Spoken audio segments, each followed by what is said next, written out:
आज है 25 जनवरी 2024। तो आज का करंट अफेयर। पहला क्वेश्चन है कि अंतर्राष्ट्रीय शिक्षा दिवस 24 जनवरी को मनाया गया। शिक्षा के महत्व को समझाने के लिए इसे मनाया जाता है और मानव जीवन में शिक्षा जैसे अहम किरदार को समझाने के लिए इस दिन दुनिया भर में विभिन्न कार्यक्रम आयोजित किए जाते हैं। इस बार अस्थायी शांति के लिए सीखना, लर्निंग फॉर लास्टिंग पीस की थीम पर अंतर्राष्ट्रीय शिक्षा दिवस मनाया जा रहा है।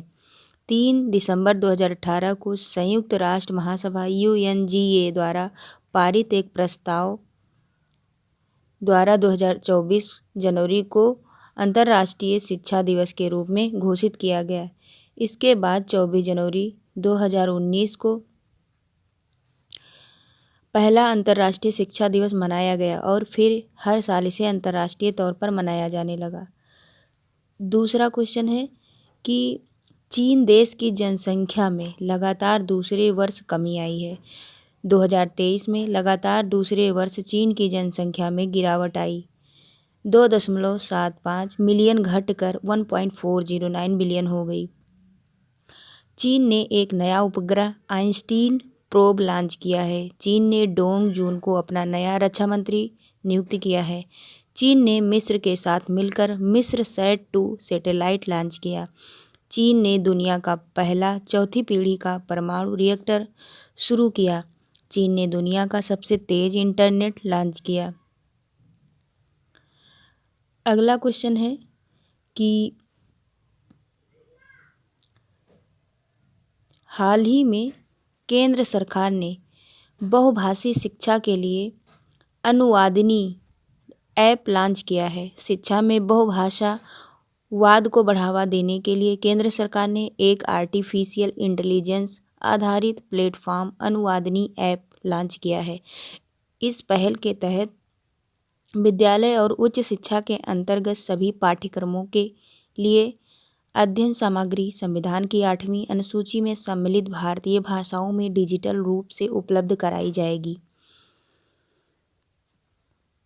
फिर अगला क्वेश्चन कि देश भर में 1 करोड़ घरों की छत पर सोलर रूफटॉप लगाने के लिए प्रधानमंत्री सूर्योदय योजना शुरू की गई है। यह योजना 40 गीगावाट रूफटॉप सोलर क्षमता के लक्ष्य तक पहुंचने में मदद करने का एक नया प्रयास है। इसका लक्ष्य आवासीय उपभोक्ताओं के लिए छतों पर सौर ऊर्जा प्रणाली स्थापित करना है। इस योजना का लाभ किसे मिलेगा? आवेदकों को भारत का अस्थायी निवासी होना आवश्यक है। आवेदकों की वार्षिक आय 1 या 1.5 लाख रुपए से अधिक नहीं होनी चाहिए। सभी आवश्यक डॉक्यूमेंट सही जमा या अपलोड करने होंगे। आवेदक किसी भी सरकारी सेवा से नहीं जुड़ा होना चाहिए। फिर अगला क्वेश्चन है ICC men's T20I cricketer of the year का नया अवार्ड सूर्य कुमार यादव ने जीता है। यह उनको दिया गया है। फिर दिसंबर माह में ICC player of the month PAT Cummins and Deepti Sharma बने हैं। PUBT athlete of the year 2023 Virat Kohli को चुना गया। IPL इतिहास में सबसे महंगे खिलाड़ी मिचेल स्टार्क को कोलकाता नाइट राइडर्स ने खरीदा। BCCI ने MS धोनी की जर्सी को रिटायर करने का फैसला किया है। BCCI ने मोहम्मद शमी के लिए अर्जुन अवार्ड की सिफारिश की है। फिर है कि अगला क्वेश्चन कि हाल ही में ऑस्कर 2024 के लिए नॉमिनेट हुई film to kill a tiger का निर्देशन निशा पाहुजा ने किया है। हाल ही में 96वें अकादमी पुरस्कार ऑस्कर 2024 के लिए documentary film to kill a tiger को सर्वश्रेष्ठ डॉक्यूमेंट्री फीचर फिल्म कैटेगरी में नॉमिनेट किया गया है। यह डॉक्यूमेंट्री फिल्म झारखंड की एक नाबालिग लड़की की कहानी पर आधारित है। इसका निर्देशन भारतीय कनाडाई फिल्म मेकर निशा पाहुजा ने किया। ऑस्कर 2024 के विजेताओं को घोषणा 10 मार्च को किया जाएगा। अगला क्वेश्चन है कि मध्य प्रदेश राज्य के मास्टर अवनीश को प्रधानमंत्री राष्ट्रीय बाल पुरस्कार मिला। 22 जनवरी को नई दिल्ली स्थित विज्ञान भवन में प्रधानमंत्री राष्ट्रीय बाल पुरस्कार 2024 समारोह का आयोजन किया गया। इंदौर के रहने वाले 9 वर्षीय अवनीश को सामाजिक सेवा में बेहतर प्रदर्शन करने के लिए यह पुरस्कार मिला है। मास्टर अवनीश डाउन सिंड्रोम से प्रभावित स्पेशल चाइल्ड हैं। उन्होंने 7 वर्ष की उम्र में माउंट एवरेस्ट के बेस कैंप तक सफल ट्रैकिंग की है। साल 2022 में श्रेष्ठ दिव्यांग बालक पुरस्कार पाने वाले सबसे कम उम्र के व्यक्ति हैं। अगला क्वेश्चन है कि मैरी कॉम मुक्केबाजी से संन्यास की घोषणा की है। 6 बार की वर्ल्ड चैंपियन ने सभी प्रतियोगिताओं से संन्यास लेने के पीछे अपनी उम्र का हवाला दिया है। 41 वर्ष की मैरी कॉम ने एक कार्यक्रम के दौरान कहा, अगर मैं अपने दिल से कहूँ तो मुझ में अभी भी कुछ करने की भूख है। मैं अभी भी प्रतिस्पर्धा करना और देश का प्रतिनिधित्व करना चाहती हूँ, लेकिन उम्र के कारण मैं इस वर्ष से प्रतिस्पर्धा करने में सक्षम नहीं हूँ। मैरी मुक्केबाजी इतिहास में 6 वर्ल्ड चैंपियनशिप के खिताब पर कब्जा करने वाली पहली महिला मुक्केबाज है। 5 बार की एशियाई चैंपियन, 2014 एशियाई खेलों में स्वर्ण पदक जीतने वाली भारत की पहली महिला मुक्केबाज बनी है, मतलब मुक्केबाज थी। फिर अगला क्वेश्चन है कि अयोध्या में बनाने वाली मस्जिद का नाम, मतलब अयोध्या में बनाने वाली मस्जिद का नाम बदलकर मस्जिद मोहम्मद बिन अब्दुल्ला रखा गया है।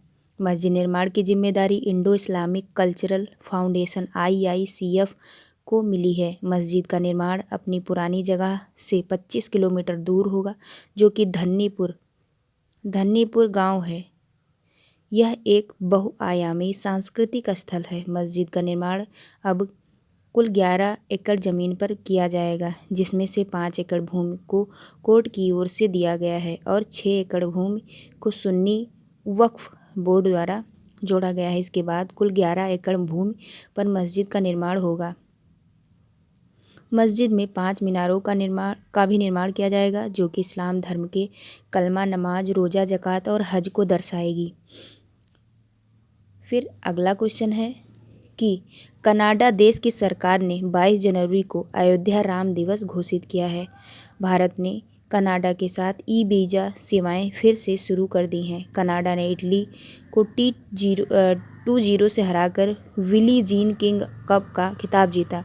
कनाडा की डेनियल मैकगाही अंतर्राष्ट्रीय क्रिकेट खेलने वाली पहली ट्रांसजेंडर बनी है। कनाडा ने वैश्विक पर्यावरण सुविधा की 7वीं असेंबली की मेजबानी की। अगला क्वेश्चन है कि हाल ही में 42 दिवसीय महामंडल महोत्सव अयोध्या में किया गया। फिर अगला क्वेश्चन है कि सुभाष चंद्र बोस आपदा प्रबंधन पुरस्कार 2024 के लिए 60 पैराशूट फील्ड अस्पताल उत्तर प्रदेश को चुना गया। इस पुरस्कार की घोषणा हर साल 23 जनवरी को नेताजी सुभाष चंद्र बोस की जयंती पर की जाती है। संस्थागत श्रेणी में 51 लाख रुपए और सर्टिफिकेट प्रदान किया जाता है। व्यक्तिगत श्रेणी में 5 लाख रुपए और सर्टिफिकेट प्रदान किया जाता है। यह पुरस्कार केंद्र सरकार द्वारा आपदा प्रबंधन में उत्कृष्ट कार्य के लिए दिया जाता है। 60 पैराशूट फील्ड अस्पताल की स्थापना 1942 में की गई थी। यह भारतीय सशस्त्र बलों का एकमात्र हवाई चिकित्सा प्रतिष्ठान है। वैश्विक संकटों में अपनी असाधारण सेवा के लिए यह मान्यता प्राप्त है। अगला क्वेश्चन है 24 जनवरी को उत्तर प्रदेश राज्य की स्थापना दिवस मनाया जाता है। भारत का पहला केंद्र वित्त पोषित न्याय मतलब गाय अभयारण्य मुजफ्फरनगर में बनाया जाएगा। भारत की पहली AICT लखनऊ में बनेगी। सबसे लंबी सोलर लाइन स्थापना का विश्व रिकॉर्ड अयोध्या में बना। अयोध्या के बेसन लड्डू को GI टैग मिला। उत्तर प्रदेश सरकार वाराणसी में 25,000 घरों में सौर छतें स्थापित करेगी। फिर अगला क्वेश्चन है कि तेलंगाना राज्य में गृह ज्योति योजना का अनावरण होगा।